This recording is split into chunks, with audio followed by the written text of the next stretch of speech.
다 같이 일어나셔서 묵다심으로 성금요일 순환 예배를 하나님께 드리도록 하겠습니다. 기도하시겠습니다.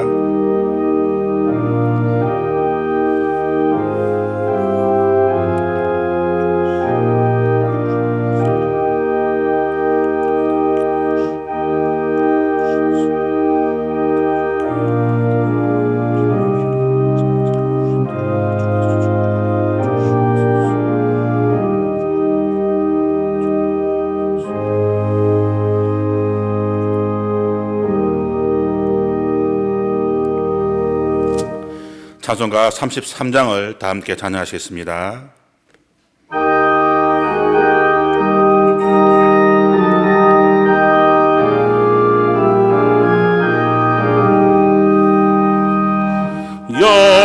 영광스러운 주를 보라 고난받은 그 모습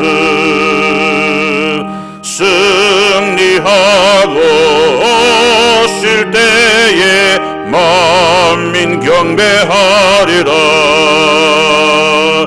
왕의 왕이 되신 주께 멸류관을 드리세. 왕의 왕이 되신 주께 멸류관을 드리세. 보좌 위에 계신 주께 멸류관을 드리세. 천군 천사 소리 높여 주를 찬송하도다. 왕의 왕이 되신 주께 멸류관을 드리세. 왕의 왕이 되신 주께 멸류관을 드리세. 죄인들이 초롱하며 가시관을 씌웠네. 성도들과 천사들은 주의 이름 높이네. 왕이 되신 주께 멸류관을 드리세. 왕의 왕이 되신 주께 멸류관을 드리세. 만민들의 찬송 소리 하늘 높이 퍼진다. 하늘 보자 바라보니 기쁨 한량 없도다.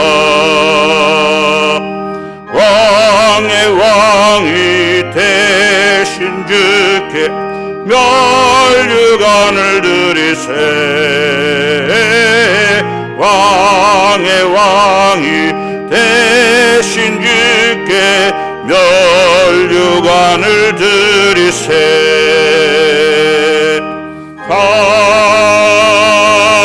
아멘.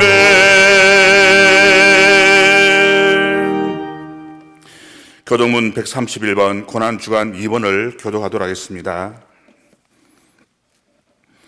우리가 전한 것을 누가 믿었느냐? 그는 주 앞에서 자라나기를 연한 순 같고 마른 땅에서 나온 뿌리 같아서 고운 모양도 없고 풍채도 없은즉 우리가 보기에 흠모할 만한 아름다운 것이 되었도다. 그는 멸시를 받아 사람들에게 버림받았으며 강도를 많이 겪었으며 질고를 당한 자라. 그는 실로 우리의 질고를 지고 우리의 슬픔을 당하였거늘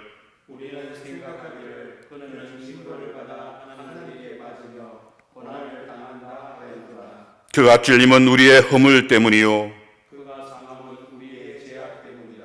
그가 징계를 받음으로 우리는 평화를 누리고 그가 채찍에 맞음으로 우리는 나음을 받았다. 우리는 다 양 같아서 그릇 행하여 각기 제 길로 갔거늘 여호와께서는 우리 모두의 죄악을 그에게 담당시키셨도다. 아멘. 이 시간 우리는 우리의 모든 죄를 용서해 주시기 위해 십자가에 달려 죽으신 주님의 은혜를 깨닫지 못하고 예수님을 십자가에 못 박으라 외쳤던 무리들처럼 그렇게 또다시 예수님의 사랑을 욕보이며 십자가 곁에 서서 그것을 제법던 로마 병정들처럼 또다시 그렇게 자신의 이익을 위해 살아왔습니다. 이 시간 주님을 십자가에 못 박았던 사람들이 바로 우리 자신이라는 사실을 깨닫고 우리의 모든 죄를 주님의 십자가 앞에 고백하기를 원합니다. 다 함께 기도하시겠습니다.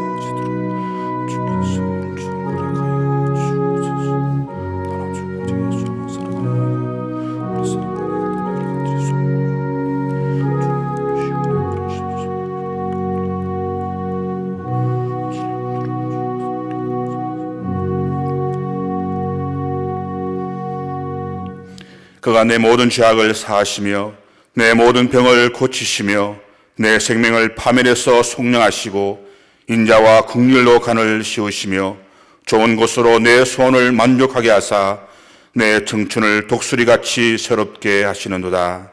아멘. 이제는 사도신경으로 우리의 신앙을 고백하오니 나는 전능하신 아버지 하나님 천지의 창조주를 믿습니다. 나는 그의 유일하신 아들 우리 주 예수 그리스도를 믿습니다. 그는 성령으로 잉태되어 동정녀 마리아에게서 나시고 본디오 빌라도에게 고난을 받아 십자가에 못 박혀 죽으시고 장사된 지 사흘 만에 죽은 자 가운데서 다시 살아나셨으며 하늘에 오르시어 전능하신 아버지 하나님 우편에 앉아 계시다가 거기로부터 살아있는 자와 죽은 자를 심판하러 오십니다. 나는 성령을 믿으며 거룩한 공교회와 성도의 교제와 죄를 용서받는 것과 몸의 부활과 영생을 믿습니다. 아멘. 다 함께 자리에 앉으셔서 찬송가 150장을 함께 찬양하시겠습니다.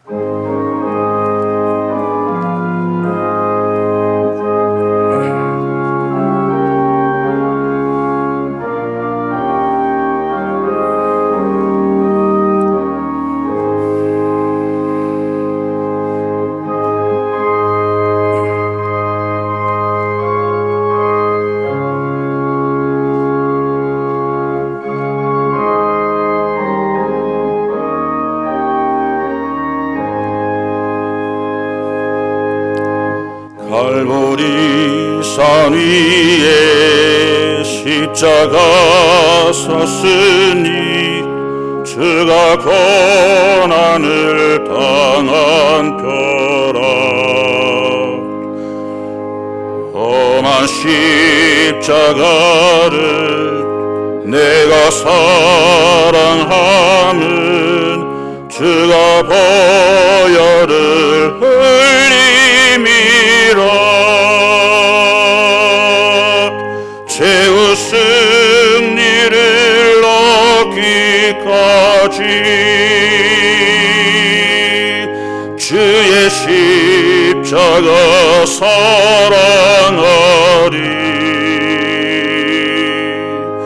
빛나며 유감 받기까지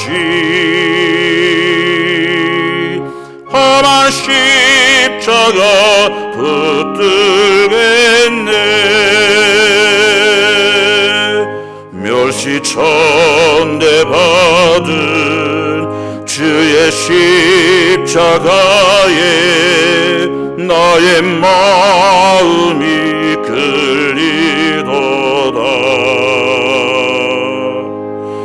귀한 어린 양이 세상 죄를 지고 험한 십자가 지셨도다. 최후 승리를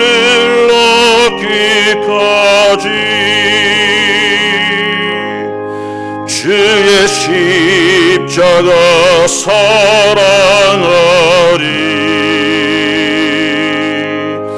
빛난 멸류관 받기까지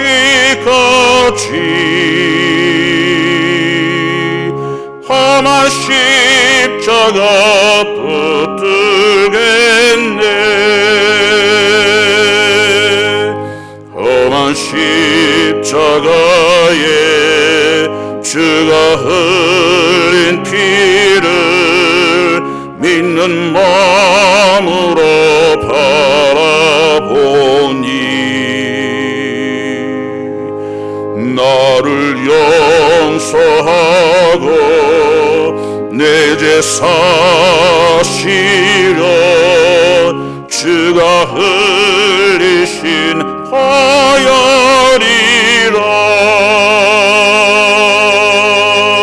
최후 승리를 얻기까지 주의 십자가 사랑하리. 빛난 멸류관 받기까지 험한 십자가 붙들겠네. 주님 예비하신 나의 본향집에 나를 부르실 그날에는 영광 중에 계신 우리 주와 함께 내가 죽도록 청성하리.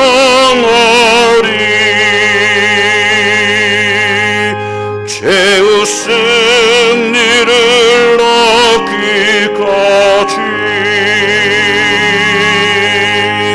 주의 십자가 사랑하리.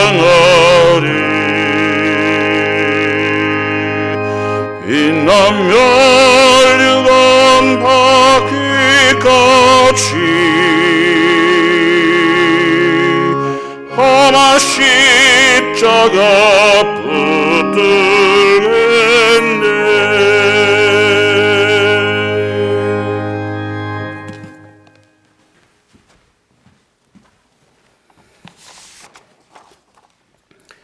그가 찔림은 우리의 허물 때문이요 그가 상함은 우리의 죄악 때문이라. 그가 징계를 받음으로 우리는 평화를 누리고 그가 채찍에 맞음으로 우리는 나음을 받았도다. 하나님 아버지, 허물과 죄로 죽을 수밖에 없는 저희들을 위하여 군병들의 채찍질과 살을 파고드는 가시면류관을 쓰시고 홍포를 입으시고 군중들의 희롱과 침뱉음과 모든 수모를 당하시고 묵묵히 십자가를 지시고 골고다 언덕길을 올라 십자가에서 우리를 위하여 물과 피를 다 쏟으시고 우리에게 영원한 생명을 허락하신 우리 주님의 그 크신 사랑을 찬양합니다. 아무 자격 없는 저희들을 주의 보좌 앞에 나오게 하시고 은혜로 자녀 삼아 주심을 감사합니다. 그 크신 우리 하나님의 사랑을 무엇으로 보답할 수 있겠습니까? 이 시간 구원하신 은혜를 힘입어 주님을 찬양하며 온 마음으로 주님 앞에 예배하기를 원합니다. 하나님 아버지, 우리는 늘 주님을 사랑한다고 입으로 말하지만 주님을 모른다고 맹세하고 저주하기를 3번이나 한 수제자 베드로와 주님께 침뱉고 희롱하고 못 박은 군중들과 군병들보다 더 나은 것이 없는 늘 우리의 삶 속에서 주님을 배반하고 십자가에 못 박는 저희들입니다. 주님, 이 시간 십자가에서 고난당하시고 우리를 위해 보배로운 보혈의 피를 흘리신 그 은총을 힘입어 주님 앞에 나와사오니 우리의 허물과 죄를 사하여 주옵소서. 하나님 아버지, 우리가 누리는 평안은 주님의 십자가의 고난 때문입니다. 우리가 누리는 행복은 주님이 당한 모욕과 수치 때문입니다. 우리가 치유받고 회복되는 것은 오직 주님이 맞은 채찍 때문입니다.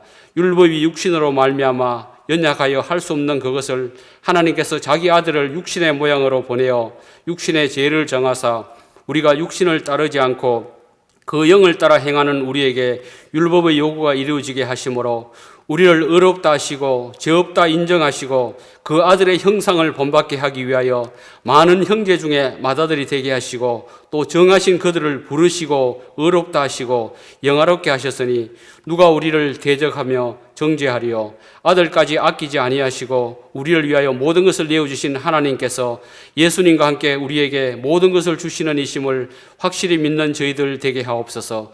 이제 예수님께서 우리를 위해 죽으실 뿐 아니라 다시 살아나신 이는 그리스도 예수시니 누가 우리를 고발하리요.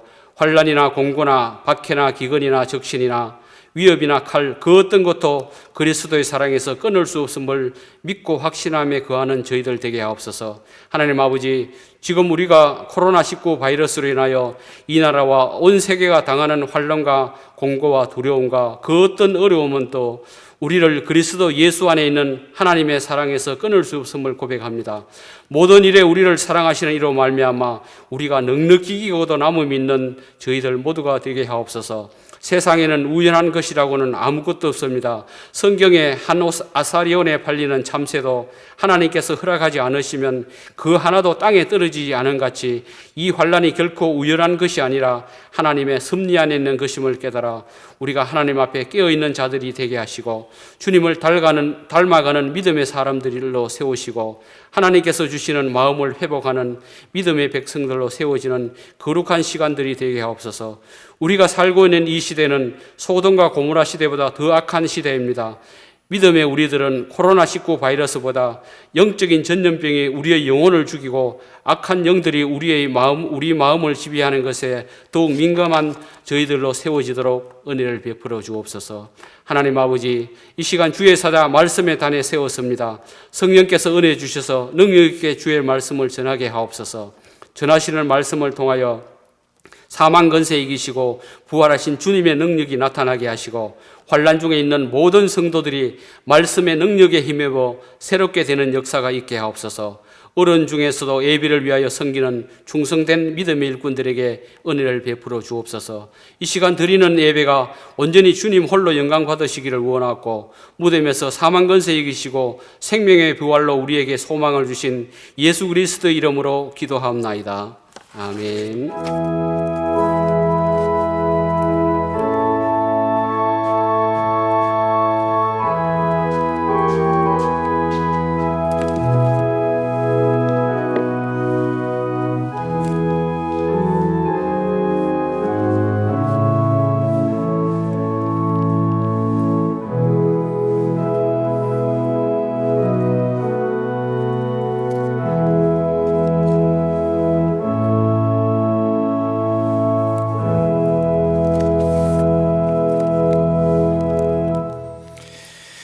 하나님 말씀 보겠습니다. 신약성경 요한복음 18장 1절로 11절까지 말씀입니다. 신약성경 178쪽이 되겠습니다. 요한복음 18장 1절로 11절 말씀입니다. 제가 봉독해 드리겠습니다. 예수께서 이 말씀을 하시고 제자들과 함께 기드론 시내 건너편으로 나아가시니 그곳에 동산이 있는데 제자들과 함께 들어가시니라. 그곳은 가끔 예수께서 제자들과 모이시는 곳이므로 예수를 파는 유다도 그곳을 알더라. 유다가 군대와 대제사장들과 바리새인들에게서 얻은 아랫사람들을 데리고 등과 횃불과 무기를 가지고 그리로 오는지라. 예수께서 그 당할 일을 다 아시고 나아가 이르시되 너희가 누구를 찾느냐? 대답하되 나사렛 예수라 하거늘 이르시되 내가 그니라 하시니라. 그를 파는 유다도 그들과 함께 섰더라.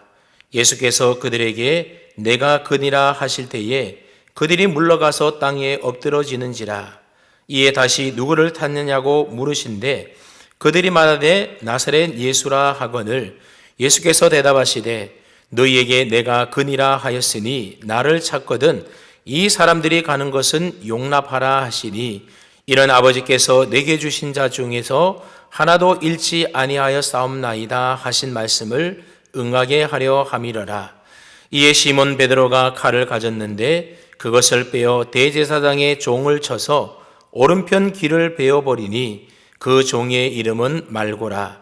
예수께서 베드로더러 이르시되 칼을 칼집에 꽂으라. 아버지께서 주신 잔을 내가 마시지 아니하겠느냐 하시니라. 아멘. 오늘은 예수님께서 온 인류의 죄를 지시고 갈보리 십자가 위에서 고난을 받으시고 죽으신 성금요일입니다. 예수님께서 우리 죄를 위하여 십자가 위에서 대신 고난 받으심으로 저와 여러분들은 죄와 사망에서 건짐을 받아 영원한 생명과 구원을 얻게 되었습니다. 그래서 해마다 고난 주간이 되면 그 중에서도 특별히 주님이 십자가에 달리신 성금요일이 되면 많은 그리스도인들이 주님의 그 십자가 고난을 깊이 묵상하면서 그 고난에 동참하기 위하여 하루 종일 금식도 하고 또 자기가 좋아하는 일들을 절제하기도 하면서 경건하게 하루를 지내게 됩니다. 우리가 아는 대로 예수님께서는 죄가 하나도 없으신데 가장 극악무도한 범죄자들에게나 행해지는 최고의 극형인 십자가형을 받으셨습니다. 예수님께서는 죄가 없으신데도 왜 그런 고난의 형벌을 받으신 것일까요? 예수님께서는 단지 그 당시 대제사장들과 또 장로들에게 미움을 받아서 억울하게 그런 형벌을 받으신 것이겠습니까? 물론 표면적으로 볼 때는 그렇게 보일지 모릅니다. 하지만 우리는 예수님께서 십자가에 못 박혀 고난당하시고 죽으셔야만 했던 보다 더 근본적인 이유를 알고 있어야만 합니다. 왜냐하면 그것이 우리가 믿는 복음의 핵심이기 때문에 그렇습니다. 구약 성경에 보면 이사야 선지자가 있는데 이사야 선지자는 예수님이 태어나시기 약 700년 전에 활동했던 남유다의 선지자였습니다. 이 이사야는 앞으로 장차 오실 메시아에 대하여 참 많은 예언을 하였는데 이사야 53장에 보게 되면 이사야 선지자가 고난의 종으로 오실 메시아의 모습에 대하여 이렇게 예언하고 있습니다. 그는 실로 우리의 질고를 지고 우리의 슬픔을 당하였거늘 우리는 생각하기를 그는 징벌을 받아 하나님께 맞으며 고난을 당한다 하였노라. 그가 찔림은 우리의 허물 때문이요 그가 상함은 우리의 죄악 때문이라. 그가 징계를 받음으로 우리는 평화를 누리고 그가 채찍에 맞음으로 우리는 나음을 받았도다. 그렇게 예언하였습니다. 예수님께서 채찍을 맞으시고 십자가에 못 박혀 죽으시고 고난을 당하신 것은 우리의 질고를 지고 우리의 슬픔을 예수님께서 대신 당하신 것이다 라고 말씀하고 있습니다. 우리의 허물과 죄악 때문에 예수님께서 그러한 십자가 고난을 당하셨다라는 것입니다. 하나님과 우리 사이에 깨어진 평화를 회복시켜 주시기 위하여 또 죄로 인하여 상한 심령을 고쳐서 낫게 하시려고 예수님께서는 친히 그 모든 고난과 수치를 당하셨던 것입니다. 예수님께서는 우리가 져야 할 질고를 대신 지시고 우리가 당해야 될 슬픔을 대신 당하셨습니다. 그 덕분에 우리는 속죄함을 받았고 그 덕분에 우리는 하나님과 평화를 얻게 되었고 상한 심령이 고침을 받아서 낫게 된 것입니다. 예수님께서 우리 대신 십자가 고난을 받으신 덕분에 우리는 속죄함을 받았으며 질고와 슬픔 등 죄로 인한 모든 저주와 고통으로부터 벗어날 수 있었습니다. 그러니까 한마디로 예수님께서 십자가 고난을 당하신 이유는 우리의 허물과 죄악을 대속해 주시기 위함인 것입니다. 예수님께서 우리의 죄를 대신하여 십자가에서 고난당하신 것은 우리를 향한 하나님의 사랑 때문이었습니다. 우리를 사랑하시는 그 하나님의 사랑이 예수님을 이 세상에 보내셨고 그 하나님의 사랑이 결국 예수님을 십자가에 못 박아 고난당하여 죽게 했던 겁니다. 그래서 로마서 5장 8절 말씀에 보면 우리가 아직 죄인 되었을 때에 그리스도께서 우리를 위하여 죽으심으로 하나님께서 우리에 대한 자기의 사랑을 확정하셨다. 그렇게 말씀하고 있습니다. 그렇습니다. 예수님께서 온갖 고난을 받으시고 십자가에서 죽으신 것은 우리를 사랑하시는 그 하나님의 사랑의 확증인 것입니다. 하나님께서 저와 여러분들을 사랑하지 않으셨다라고 한다면 예수님이 이 세상에 오시지도 않으셨을 것이고 또 죄 없으신 예수님께서 굳이 고난과 멸시를 받으시고 십자가에 못 박혀 죽으실 필요도 없었던 것입니다. 그렇다면 여러분, 아무런 죄가 없으신 예수님께서 인류의 죄를 위해 대신 받으셔야만 했던 그 십자가 고난을 예수님은 어떻게 받아들이셨을까요? 물론 우리는 예수님께서 온 인류를 구원하시기 위하여 기꺼이 기쁜 마음으로 하나님의 뜻에 순종하셨을 것이다, 그렇게 생각을 합니다. 그런데 정말로 그런 것입니까? 오늘 본문을 보게 되면 예수님은 이미 십자가의 고난의 길에 발을 들여 놓으셨습니다. 그 길은 너무나 무섭고 고통스러운 슬픔의 길이었습니다. 그래서 예수님께서는 자기가 걸어가는 그 길을, 자기가 당해야 되는 그 고난을 일컬어서 잔이다, 그렇게 말씀하고 있습니다. 11절 하반절 말씀을 한번 보십시오. 아버지께서 주신 잔을 내가 마시지 아니하겠느냐.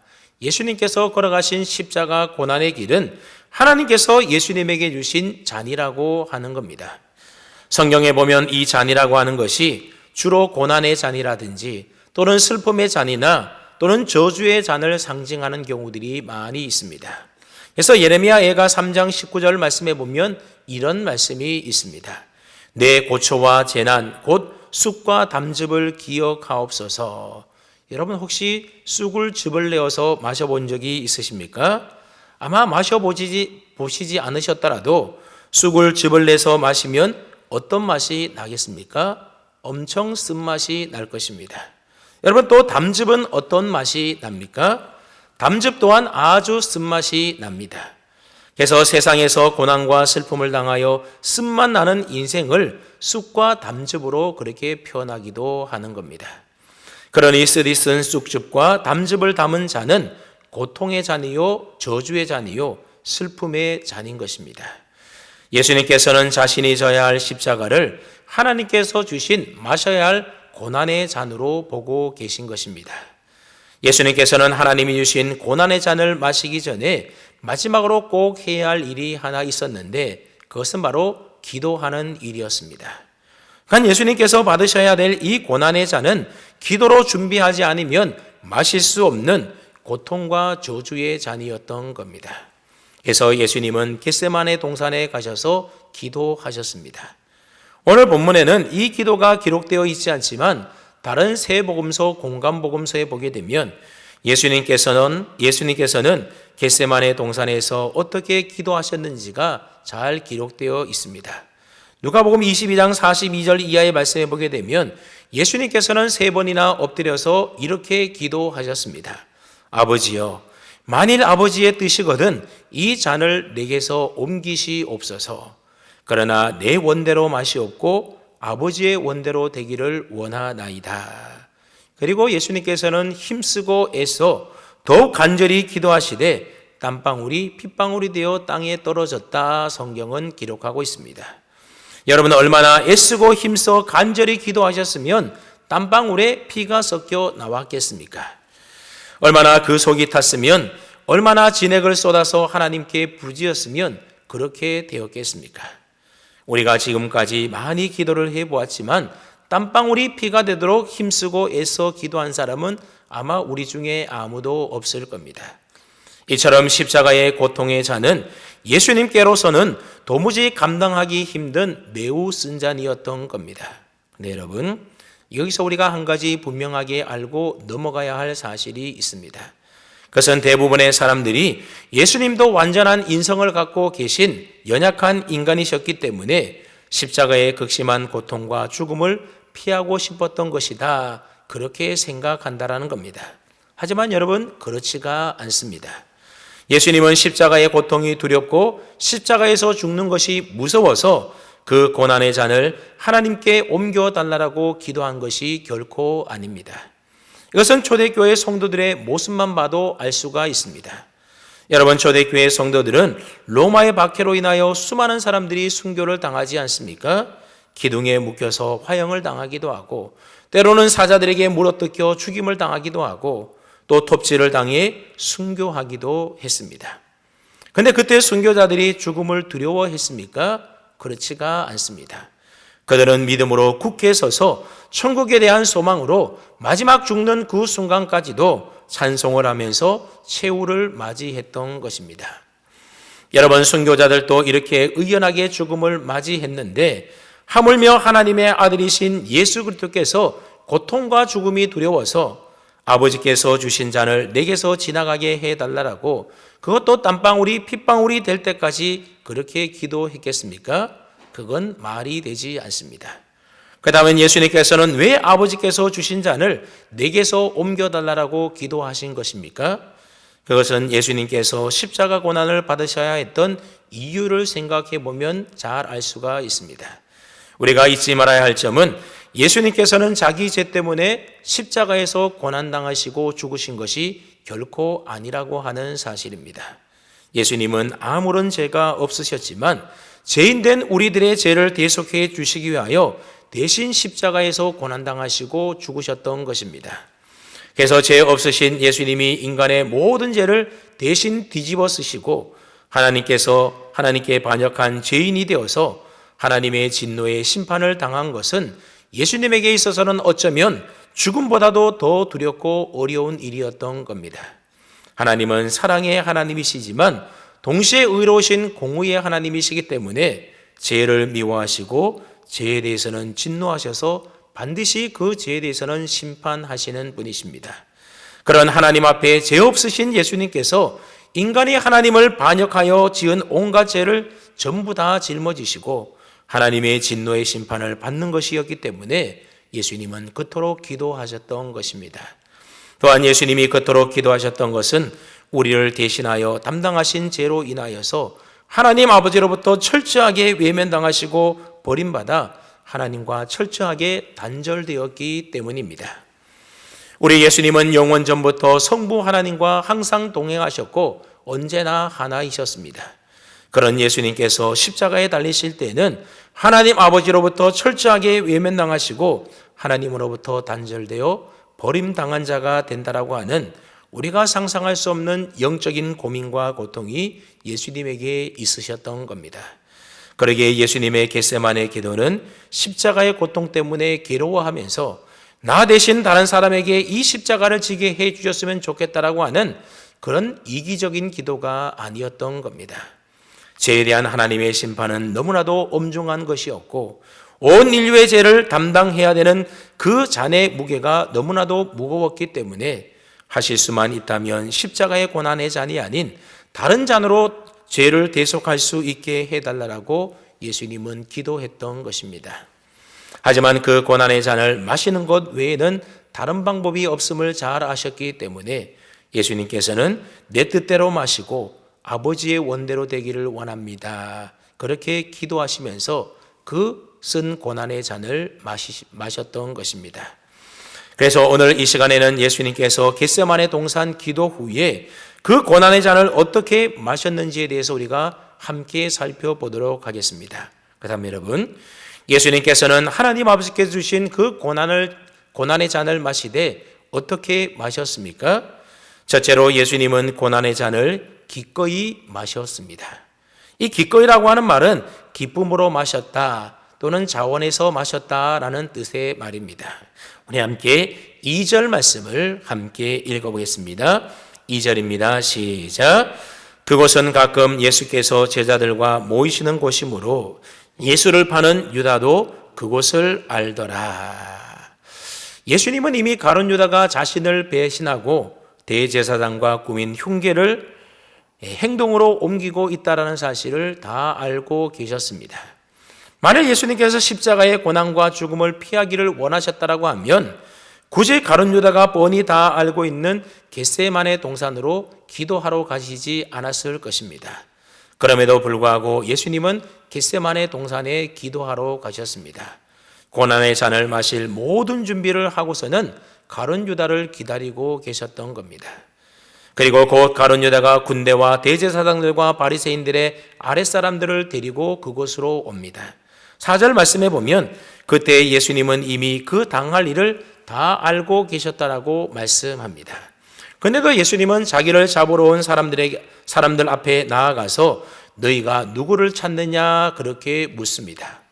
여러분, 예수님을 잡으러 온 사람들이 아무리 횃불을 들었다 할지라도 잎사귀가 짙은 올리브 나무가 가리고 있는 어두운 그늘 아래에서는 누가 누구인지 예수님을 금방 분별하기가 쉽지가 않았을 겁니다. 만약 예수님께서 자기 몸을 피해 숨으시려고만 했다면 얼마든지 피할 수 있는 그런 상황입니다. 그런데도 예수님은 오히려 그들 앞에 나아가서 너희가 누구를 찾느냐 그렇게 물으셨던 것입니다. 그들이 나사렛 예수를 찾는다라고 대답하자 예수님은 그들에게 무엇이라고 말씀하십니까? 5절 말씀에 보면 내가 그니라 그렇게 말씀하셨습니다. 그런데 6절 말씀에 보면 아주 재미있는 표현의 말이 나오는데 예수님께서 그들을 향하여 내가 그니라 그렇게 말씀하실 때에 그들이 뒷걸음치다가 땅바닥에 그만 주저앉아서 엎드려졌다라고 하는 겁니다. 이것은 참으로 놀라운 일이 아닐 수가 없습니다. 여러분, 그들이 무엇 때문에 쓰러졌습니까? 무엇 때문에 엎드려 넘어져서 일어나지 못했을까요? 예수님께서 이렇게 대범하게 나올 줄을 미처 예상하지 못했기 때문에 그들이 큰 충격을 받아서 넘어졌겠습니까? 물론 그런 면도 없지 않아 있어 보입니다. 그러나 내가 그니라고 하신 예수님의 말씀 안에 들어있는 하나님으로서의 영광이 그 악한 사람들의 마음을 치셨기 때문입니다. 내가 그니라라고 하는 이 말씀은 헬라어로 에고 에이미인데 이 에고 에이미라는 말은 요한복음에 여러 번 등장하는 말입니다. 근데 요한복음에서 이 말은 하나님의 아들로서의 예수님의 신분, 즉 예수님의 신성을 나타내실 때 사용되고 있는 말입니다. 예를 들어서 예수님은 나는 생명의 떡이다. 또 나는 길이요 진리요 생명이다. 나는 선한 목자다. 나는 양의 문이다. 나는 무엇이다라고 말할 때에 이 말이 모두가 다 에고 에임이라는 헬라의 말입니다. 그리고 이 말은 영어로 I am he인데 여기서 I am이라고 하는 말은 다름이 아닌 나는 스스로 있는 자라고 하는 뜻을 가지고 있는 여호와 하나님의 이름이 바로 I am, 즉 나는 스스로 있는 자라고 하는 뜻의 말입니다. 다시 말하면 예수님은 자기를 잡으러 온 사람들을 향해서 자신의 신성을 담아서 내가 그니라 말씀하셨던 것입니다.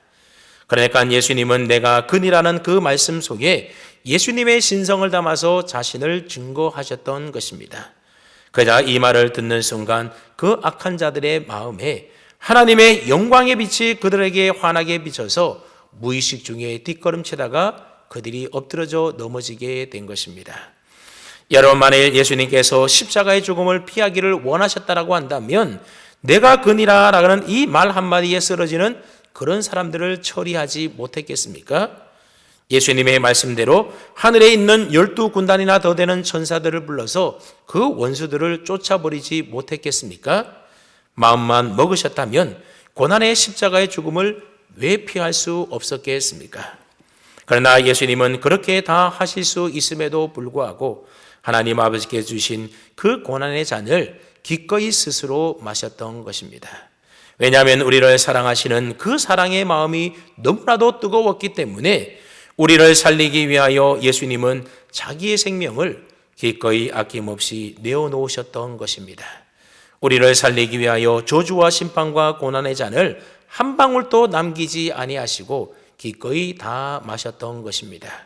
그럼 오늘 저와 여러분 모두가 내가 너를 살리기 위하여 이 저주와 심판과 고난의 잔을 한 방울도 남기지 않고 기꺼이 마시었노라고 말씀하시는 그 주님의 음성을 들을 수 있기를 바랍니다.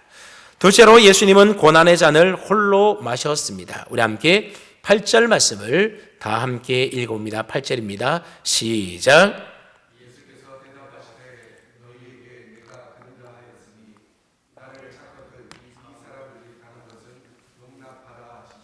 아멘. 예수님을 잡으러 온 무리들에게 기꺼이 붙잡히신 예수님은 당신의 제자들이 안전하게 갈 수 있도록 해달라고 요청을 합니다. 왜냐하면 이 세상을 구원하기 위한 고난의 잔은 제자들과 함께 마실 잔이 아니라 예수님 홀로 마셔야 될 고난의 잔이었기 때문입니다. 세상 죄를 담당할 수 있는 어린 양은 오직 예수 그리스도 한 분밖에 없습니다.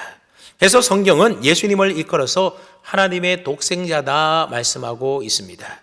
그렇기 때문에 오직 예수님만이 우리를 대신하여 저주와 심판의 잔인 고난의 십자가의 잔을 마실 수가 있는 것입니다.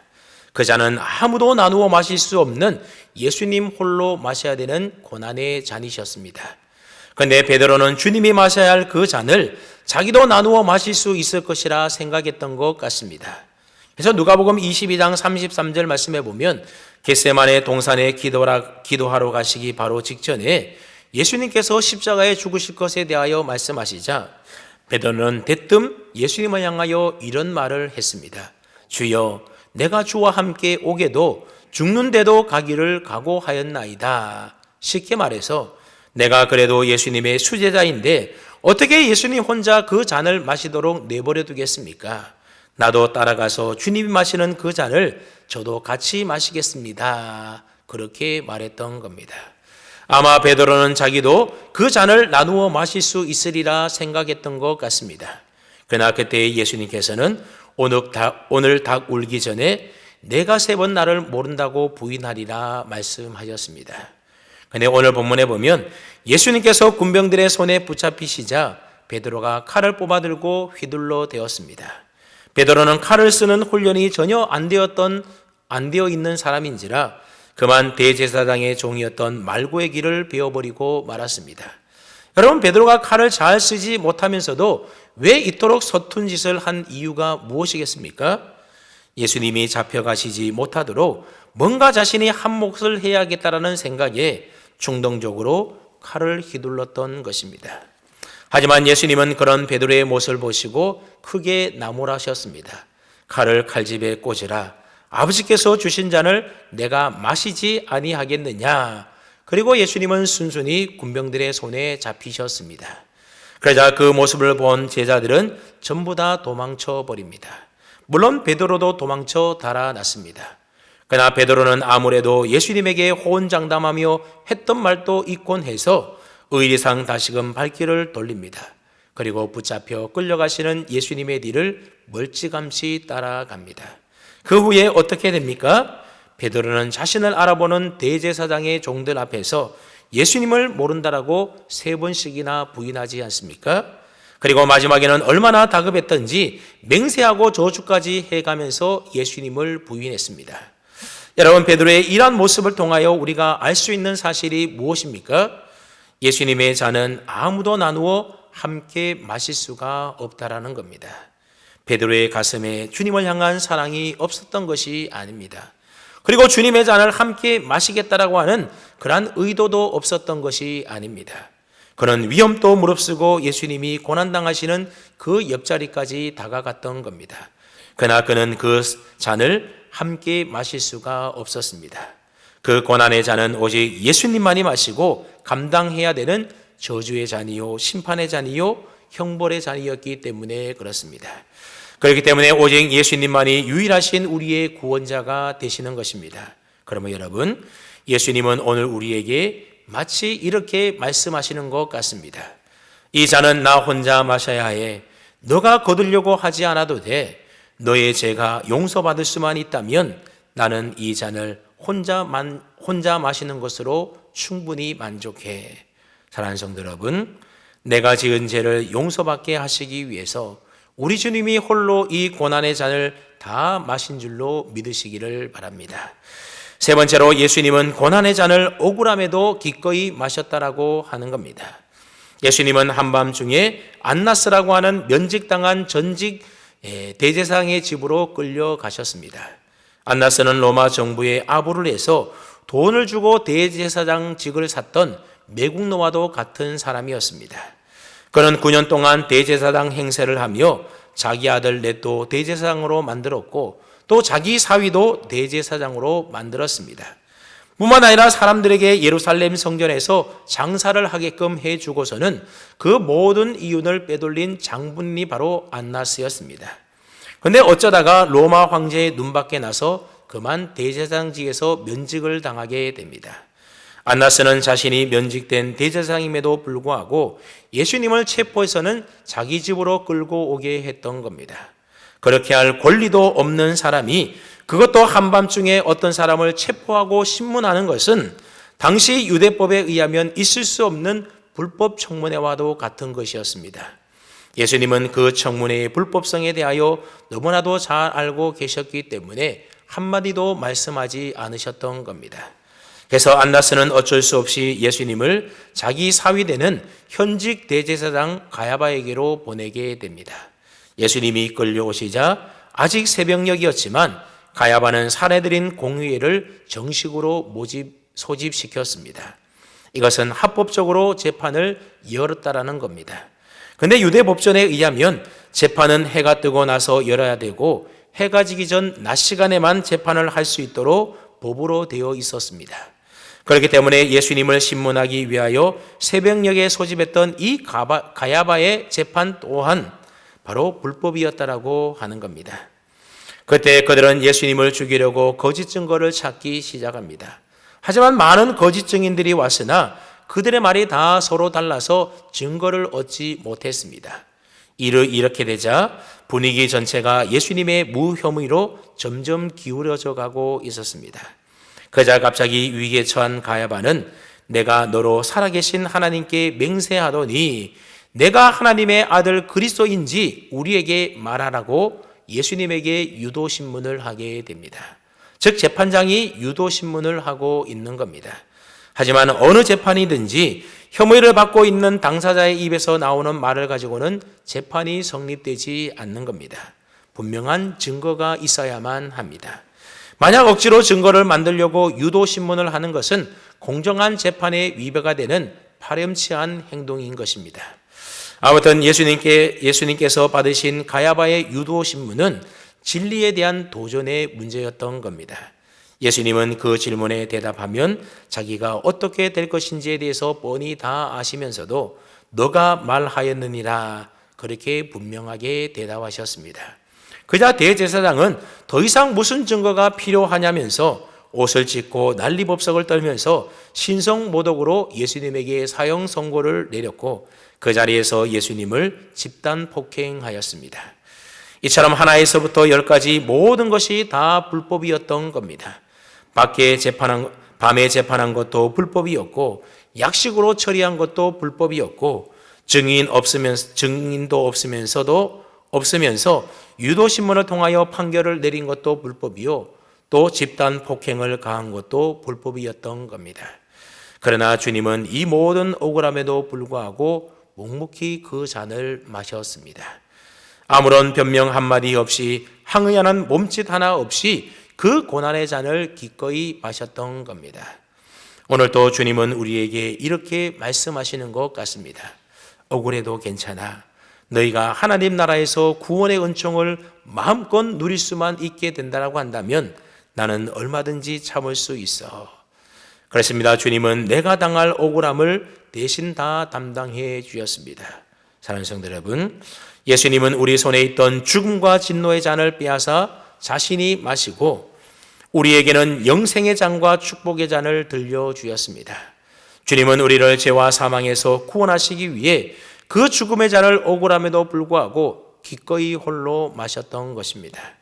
이와 같은 주님의 모습을 바라보는 여러분들의 마음에 감격이 있습니까? 이 놀라운 사랑 앞에 가슴이 뜨거워지십니까? 여러분의 눈에 눈물이 있습니까?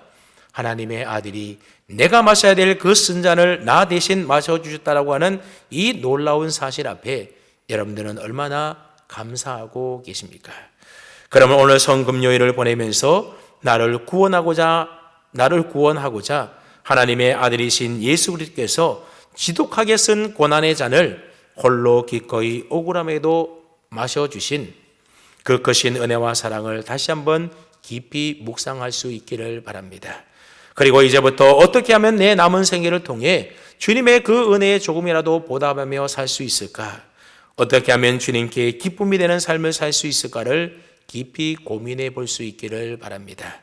그리하여 저와 여러분 모두도 나에게 주어진 십자가를 쓰디쓴 고난의 잔을 억울함에도 불구하고 기꺼이 홀로 지고 주님의 뒤를 따라가는 주님의 참 제자들이 다 될 수 있기를 주님의 이름으로 축원합니다. 아멘. 걸어가시고 존귀하신 아버지 하나님, 그 크고 놀라운 은혜와 사랑에 깊은 감사와 찬송과 영광을 올려드립니다.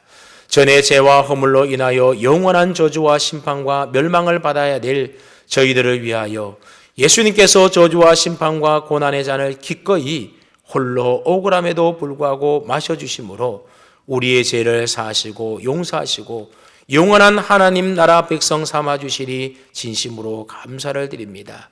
우리 주님께서는 아무런 죄가 없으셨지만 우리의 허물 때문에 찔리셨고 우리의 죄악 때문에 상하셨고 우리로 하여금 하나님과 평화를 누리게 하시기 위하여 징계를 받으셨으며 주님께서 채찍에 맞으심으로 우리가 나음을 입었음을 우리가 믿음으로 고백합니다. 이 시간 성금요 순환 예배를 드리면서 주님의 그 깊은 사랑과 은혜를 다시 한번 깊이 묵상하고 기억하면서 우리들도 주님 닮아가게 하시고 주님의 남은 고난을 우리들도 기꺼이 홀로 억울함에도 불구하고 우리 육체에 채우며 살아갈 수 있는 주님의 참 제자들이 다 될 수 있도록 은혜 내려 주시옵소서. 그리하여 이제부터 우리 육체와 함께 정욕과 탐심을 주님의 십자가에 날마다 못 박아 나는 날마다 죽어지게 하시고 내 안에 계신 그리스도께서 사심으로 주님께서 내게 맡겨주신 사명의 십자가 지고 묵묵히 주님이 걸어가신 발자취를 따르는 주님의 참제자들이 다 되게 하여 주시옵소서. 우리의 죄를 사하시기 위하여 십자가에서 모든 고통을 당하신 우리의 주님 되시는 예수 그리스도의 이름으로 기도하옵나이다. 아멘. 다 함께 찬송가 146장을 찬송하겠습니다. 146장입니다.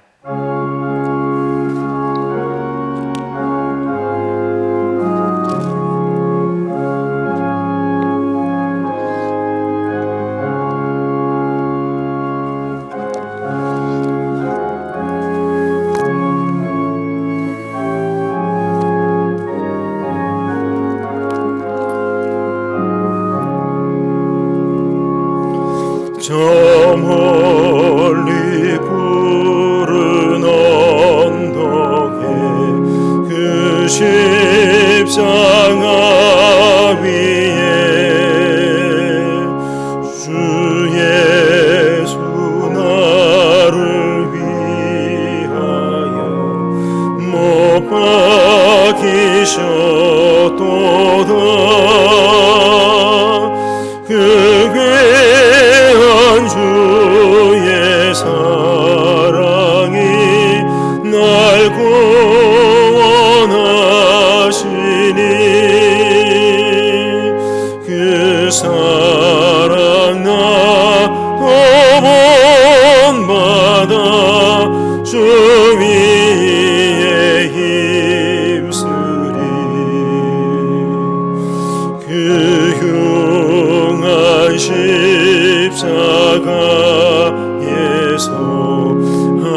한없는 고통을 이 세상 사람 위하여 당하신 것일세.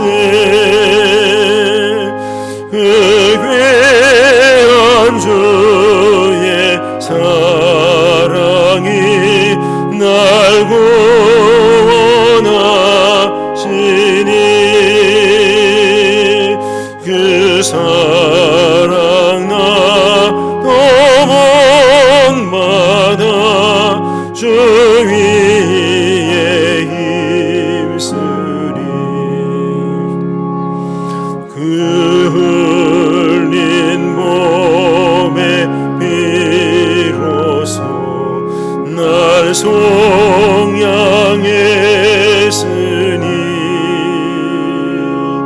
저 하늘 문을 여시고 날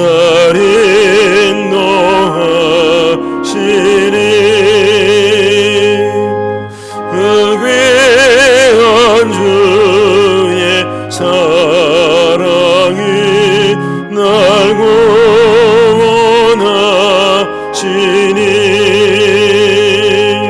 그 사랑 나도 본받아 주 위에 힘쓰리.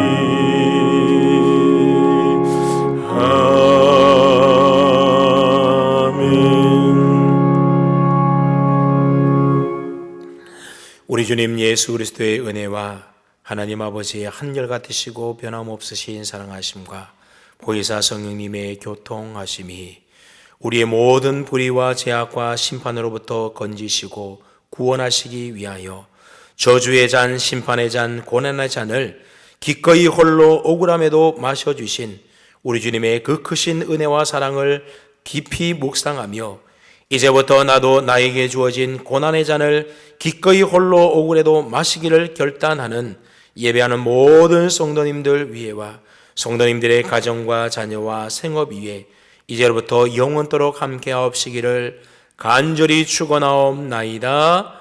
아멘.